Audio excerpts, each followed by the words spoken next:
స్వామి గారు ఇరుముడి సామగ్రి అంటారు కదా, ఇరుముడిలో ఏమేమి తీసుకెళ్ళాలి, దాన్ని ఏమేమి చేయాలి? మంచి ప్రశ్న కదా ఇది. ఇరుముడి అంటే రెండు ముడులు. ఒక ముడిలో స్వామివారి అభిషేక సామగ్రిలో, ఒక ముడిలో అమ్మవారికి సంబంధించి మన వంట సామాన్లన్నీ ఉండాలి.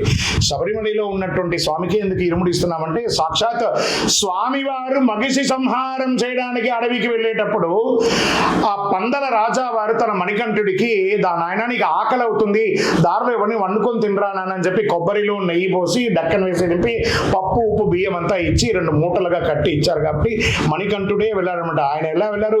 విల్లాలి వీరుడా వీరమణి కంఠుడా అని చెప్పి స్వామి ఇరుముడిగా పళ్ళికట్టు శబరిమలైకి కళ్ళు ముళ్ళం కాళ్ళకు మెత్త అని చెప్పి స్వామి వారి యొక్క ఇరుముడిని తీసుకొని వెళ్ళారు. ఆ కాళ్ళు ముళ్ళం, ఆ రాళ్ళు రెప్పలని కూడా తీసుకొని ఎక్కేటప్పుడు మనకి ఇబ్బంది కలగకుండా ఉండే ఆ ఇరుముడిలో 5 కొబ్బరికాయలు ఉండాలి. ఒక కొబ్బరికాయలో నెయ్యి నింపాలి. మిగతా 4 కొబ్బరికాయలు పిన్ ముడి అంటే వెనక ముడిలో వేసుకోవాలి. ఆ వెనక ముడిలో బ్లౌజ్ బిట్ అమ్మవారికి గాజులు, పసుపు, కుంకుమ, అభిషేక సామగ్రిలనే ఉండాలి.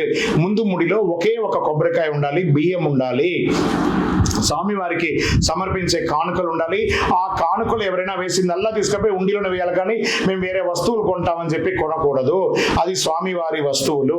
అందులో కాస్త తేనె, అటుకులు, బెల్లము, కచ్చర, కర్పూరం, అగరబత్తి అవన్నీ పెట్టుకుపోయి అక్కడ వెలిగించాలి. ఈ నెయ్యి అభిషేకమైన తర్వాత ఆ కొబ్బరికాయని హోమగుండంలో వేయాలి. ఇటుపక్క ఉన్న 4 కొబ్బరికాయని పంబా నదిలో ఇప్పి ఎక్కడానికి ముందు అందులో నుంచి 3 కొబ్బరికాయలు బయట తీయాలి. ఒకటి కన్నిమూల గణపతి దగ్గర కొట్టాలి, రెండవది శబరిపీఠం దగ్గర కొట్టాలి, మూడవది 18 దగ్గర కొట్టాలి. 4వ కొబ్బరికాయ యొక్క ఇరుముడిలో ఉంది చూసారా, దాన్ని మాలిగేపురత్తమ్మ దగ్గర దొల్లించి వదలాలి. మళ్ళీ వెళ్ళేటప్పుడు తిరుగు కొబ్బరికాయ అక్కడ కొట్టి రావాలి. ఇది ఇరుముడిలో ఉన్నటువంటి వస్తువులు.